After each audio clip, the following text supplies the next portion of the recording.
What if the problem is not that you need more money? What if the real problem is that your current system cannot keep the money you already receive? That can be hard to hear. Because when money feels tight, most of us naturally think, if I could just earn more, everything would change. If I got that promotion, I would finally be okay. If my business grew, I would finally have peace. If one big financial breakthrough came, I could fix everything. And yes, greater income can help. Better opportunities matter.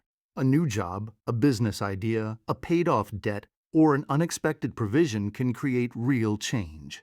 But more money does not automatically create wisdom. More money does not automatically create discipline. More money does not automatically create peace. In fact, if you have no system for what you have now, more money may simply disappear faster. So today, I want to ask a question, not to shame you, not to condemn you, but to help you examine your stewardship. Can God trust me with more? Not because God is withholding blessing as punishment, but because increase carries responsibility. And if we are not learning to manage small amounts with wisdom, we may not be ready to manage larger amounts with peace. Jesus said in Luke 16:10, "Whoever can be trusted with very little can also be trusted with much." That is the foundation of this episode.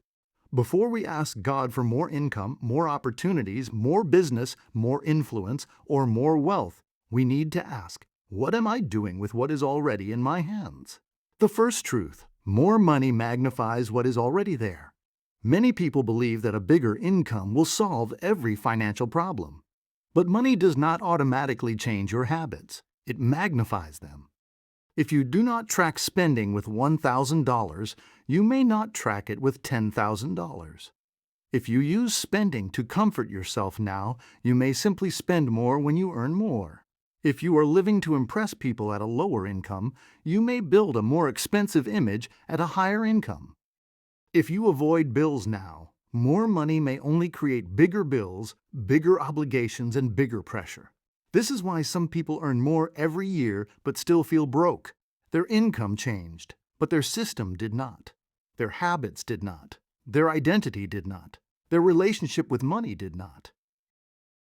Dave Ramsey's baby steps begin with establishing a starter emergency fund and then focusing intensely on debt reduction, not immediately on investing or lifestyle upgrades. The sequence highlights a simple truth: stability comes before wealth building. So before you pray, "God, give me more," ask, would more money create more order in my life or more chaos? That question is not meant to discourage you. It is meant to prepare you. The second truth, stewardship starts with honesty. You cannot manage what you refuse to look at. Some people are afraid to open their banking app. They avoid their credit card statements. They do not know how much they owe. They do not know where their money went last month. They do not know how much comes in or how much leaves. And because they avoid the facts, they remain under pressure. But avoidance is not faith. Avoidance is fear. Faith is being willing to face the truth because you believe God can give you wisdom for the next step. If you want God to trust you with more, start by being trustworthy with the truth. Write down your monthly income, your essential expenses, every debt balance, every minimum payment, your subscriptions and recurring costs, your savings even if the number is currently zero. Do not do this to judge yourself. Do it to lead yourself. A steward does not hide from the numbers. A steward knows what has been entrusted to them. This is why a budget is not punishment. A budget is a plan. It is you telling every dollar, you have an assignment. Food has an assignment. Housing has an assignment. Debt has an assignment. Savings has an assignment. Giving has an assignment. And when you give your money a purpose before the month begins, you stop allowing every feeling, advertisement, crisis, and impulse to control it. The third truth, godly order creates room for increase. God is not the author of confusion, and financial confusion is exhausting. You may be earning money, but it disappears. You may have good intentions, but no structure. You may pray for breakthrough, but your finances have no boundaries. You may get extra money, but you immediately spend it.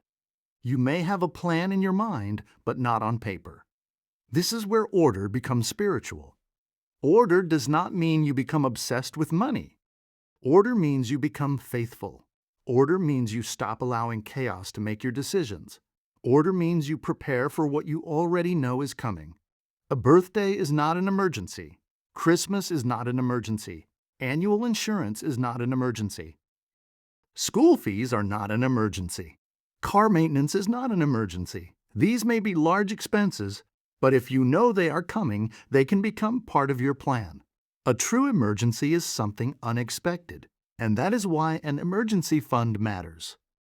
The Ramsey plan begins with a starter emergency fund, then calls for a larger reserve of 3 to 6 months of expenses after consumer debt is paid off. You do not have to begin with a large amount. Start with something. Start with one small transfer each week. Start with the first $10.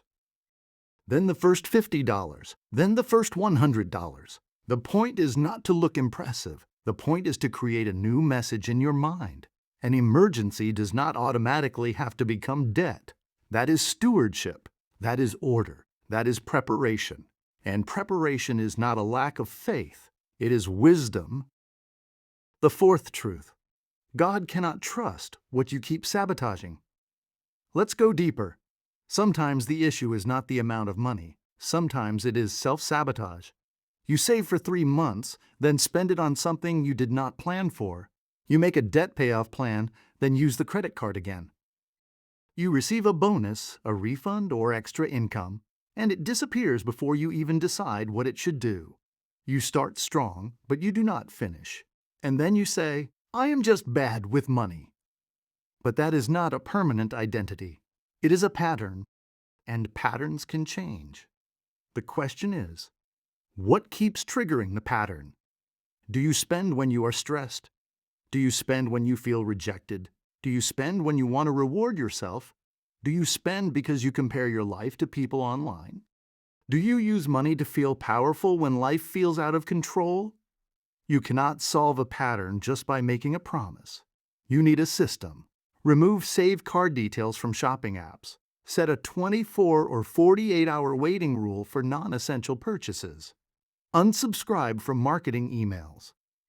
Use a separate spending account for discretionary money.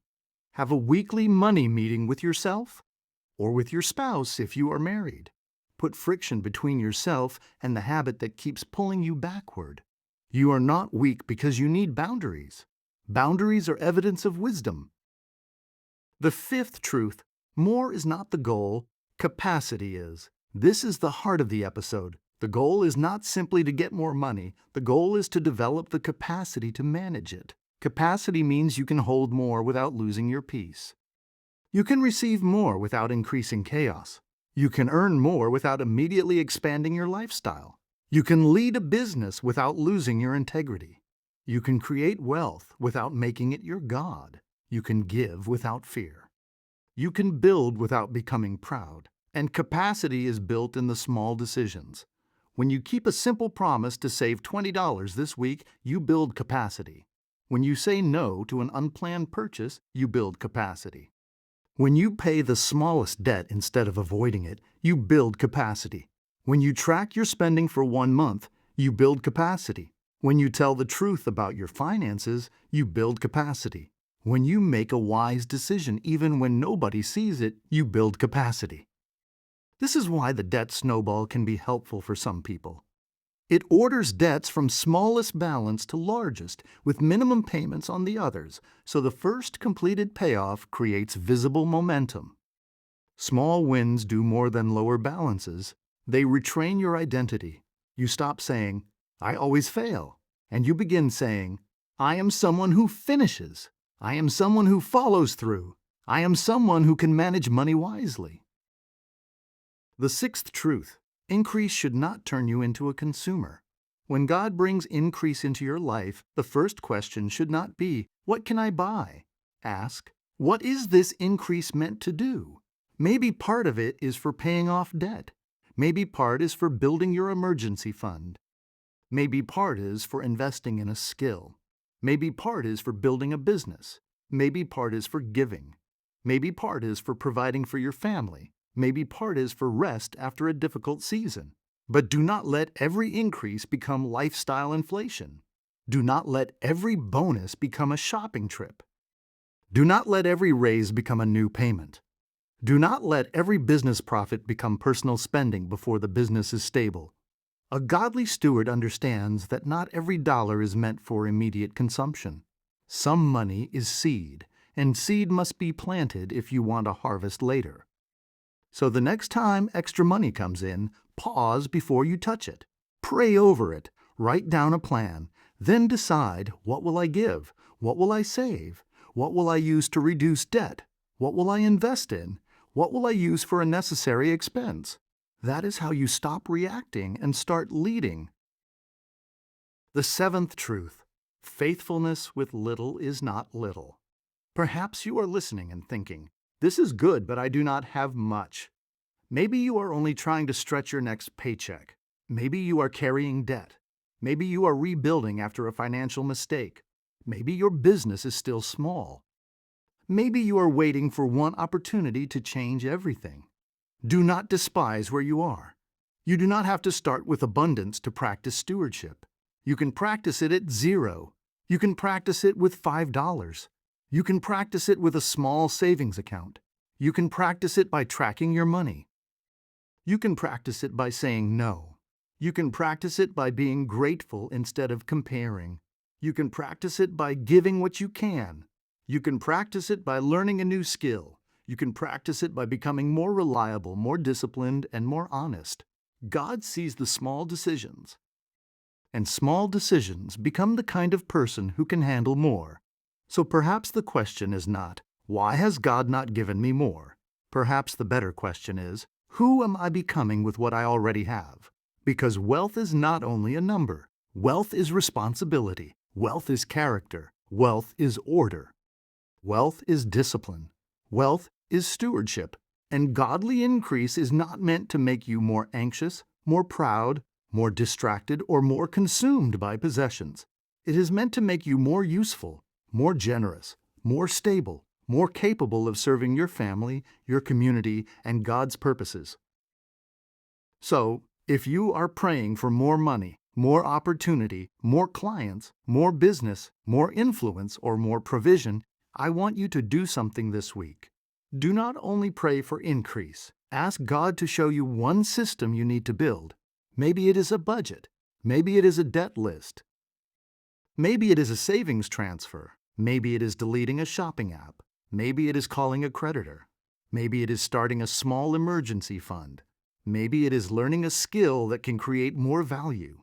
Do not wait for a huge breakthrough to become faithful. Faithfulness is what prepares you for breakthrough. Say this with me: I am a faithful steward of what God has placed in my hands. I will not allow fear, avoidance, or chaos to control my finances. I choose truth, order, discipline, and wisdom. I am learning to manage small amounts faithfully. I will not sabotage the increase that comes into my life. I create systems that protect my future and bring peace to my home. I do not need to impress people. I am building stability and purpose. I am becoming trustworthy with more because I am faithful with what I have today. By God's grace, I will build financial freedom, generosity, and lasting impact. Let's close in prayer. Father, thank you for every person listening today. Thank you that you see their financial pressure, their responsibilities, their fears, and their desire for a better future. I pray that you would remove shame, confusion, avoidance, and fear. Give us the courage to face the truth about our finances. Give us wisdom to create order, discipline to follow through, and humility to learn from every mistake. Show us the systems we need to build. Help us manage what is already in our hands with faithfulness. Teach us to stop wasting increase, stop sabotaging progress, and stop making decisions from pressure, comparison, or emotion. Give us a healthy relationship with money. Let it be a tool, not a master. Help us create peace in our homes, provision for our families, and generosity toward others. Prepare us for greater responsibility. Build our character, deepen our wisdom, and make us trustworthy stewards of every opportunity and resource you bring into our lives. In Jesus' name, Amen. If this content blessed you, please subscribe, leave a comment, and like this video so more people can be encouraged.